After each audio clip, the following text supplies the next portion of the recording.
This is the video on I Ching systematic interpretations, which is the name of our project. In this video, I'm going to go over some general introductions on I Ching for those who are not familiar with the book of I Ching. And I'm also going to go over the featured aspects of our project. I have a lot of details in these slides I'm going to present. However, I'm not going to go into the detail in this video. If you're interested, you can stop the video and read it yourself. I Ching is the basis for Chinese culture and philosophies, just like Christian Bible is to the Western culture. I Ching is not a religious book. It is more like a playbook outlining the algorithms of human experiences from the perspective of action and what's the consequences that will result from these actions. Or the original I Ching is very terse. The wording is very hard to understand, not only for Westerners, but also for most native Chinese speakers. Our interpretation is explained in plain English everybody can understand. In addition, we have the quantitative characterization that could enable Book of I Ching to be ultimately applied digitally into various applications. I Ching develops its thoughts based on a core ideas about right and wrong. A willful action will produce consequences. For any willful action, the consequences can range from greatly auspicious to misfortune and anything in between these two ends of the spectrum. If a willful action results in more misfortune, then it is more wrong. If a willful action results in more auspiciousness, then it is more right. So in this model, right and wrong does matter, as they will affect whether consequences or outcome is what you desire. The reason I Ching is so well respected throughout history is because it depicts a set of algorithms that governs all aspects of physical reality that human experiences. From this chart, you can see it organizes its content by systematically break down the experience categories. 1 breaks down to 2, 2 breaks down to 4, 4 breaks down to 8, until there are 64 experiential series down below.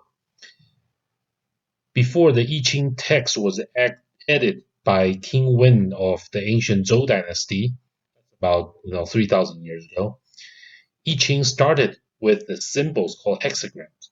Each hexagram is a set of 6 solid or broken lines. In the past, both the I Ching hexagrams and text appears to be cryptic and difficult to understand by most people.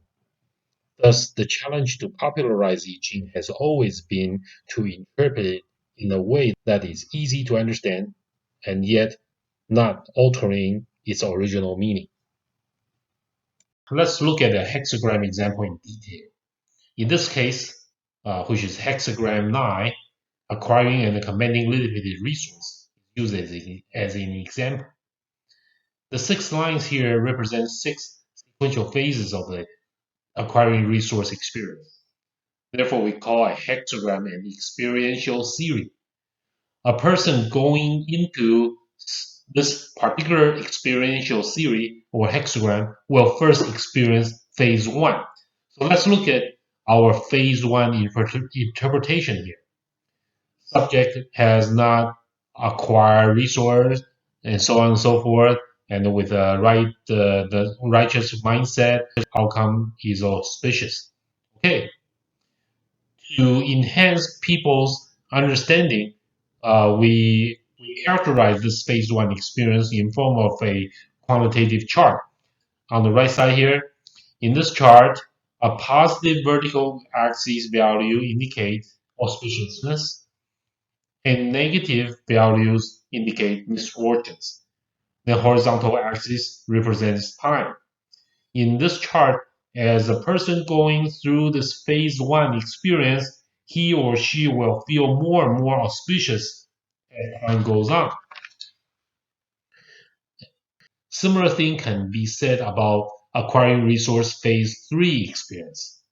However, as we see here on phase 3 experience wording, it depicts a experience of losing control. Therefore, we can also observe from the quantitative chart on the right side here that the experience is mostly flat, with dashed line standard deviation range covering both positive and negative sides equally.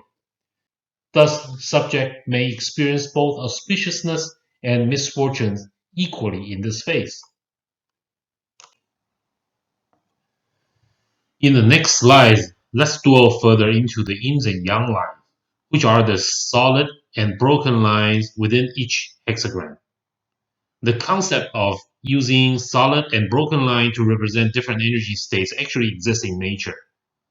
At the atomic level, electrons exist in different energy states in form of probability clouds that are shaped either as a solid in the center or void at the center.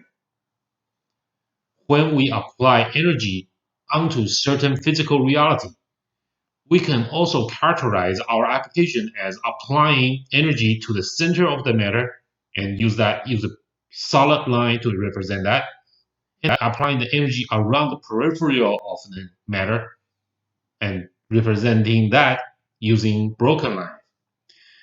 Using such modeling elements from nature and applying the same mathematical nature rules to our models, we can actually derive many of the same interactive properties associated with traditional I Ching interpretations.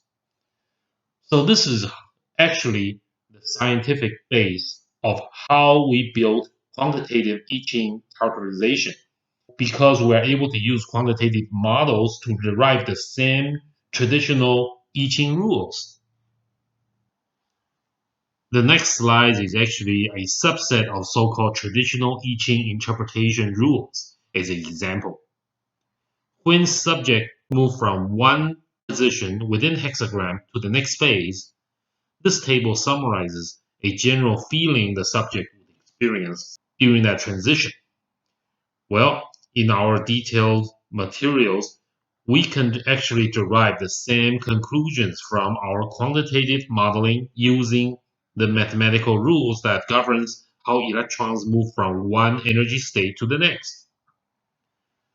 For those of you who has previous exposure to the traditional I Ching interpretations, you can pause this video right now and compare this summary table to the yin chen yang or yang chen yin concept that you may have studied before.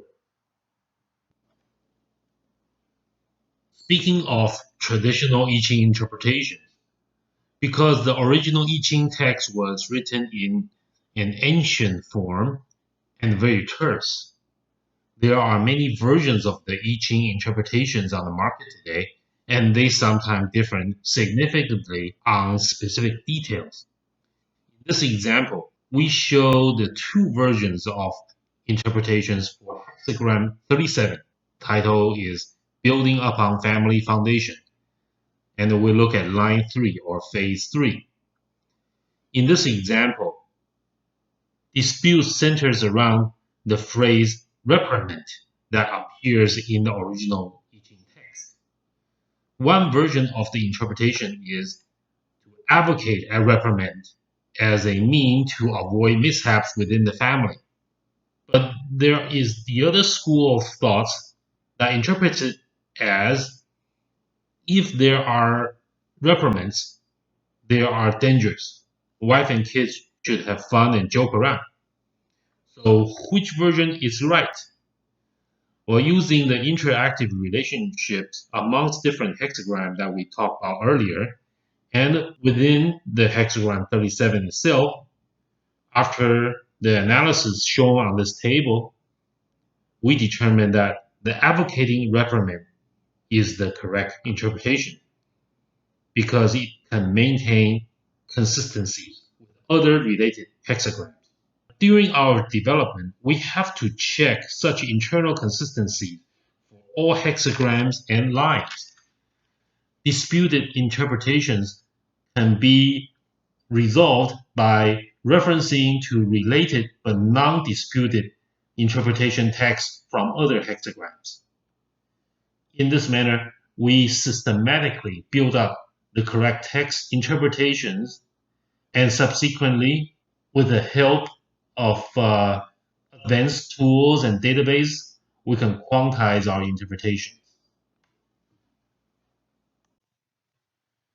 So with such complete set of quantitative I Ching models, what can we do with it? Well, I Ching is a complete and systematic knowledge set, as we have demonstrated in the previous slide. So by just digesting this knowledge set, one can have a better chance to achieve desired experiences and avoid misfortune. With the emphasis on right and wrong, I Ching certainly serves as a high wisdom in functions much like teachings from the Bible. Of course, the traditional application, like augury, can still be useful for those who seek inspiration from I Ching. Our development of plain English interpretation and quantitative modeling can enable mass population, especially the non-Chinese speaking population, to benefit from this ancient wisdom. So in conclusion, I Ching is a complete knowledge system that was created thousands of years ago and still stay true today. And what we did here is we translated this ancient wisdom systematically to enhance our modern day understanding so more people can digest this ancient wisdom.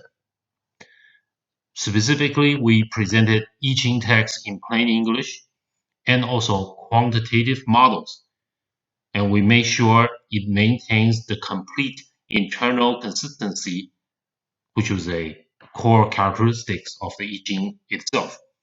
And such presentation work is a breakthrough from the traditional I Ching interpretations. Obviously, there's a lot more information behind this presentation. Please click subscribe here, and I promise I will show you I Ching is a beautiful knowledge system like mathematics. If you share our vision of making I Ching wisdom more practical and popular for all, please visit our website or contact us or leave comments below. Thank you very much for watching.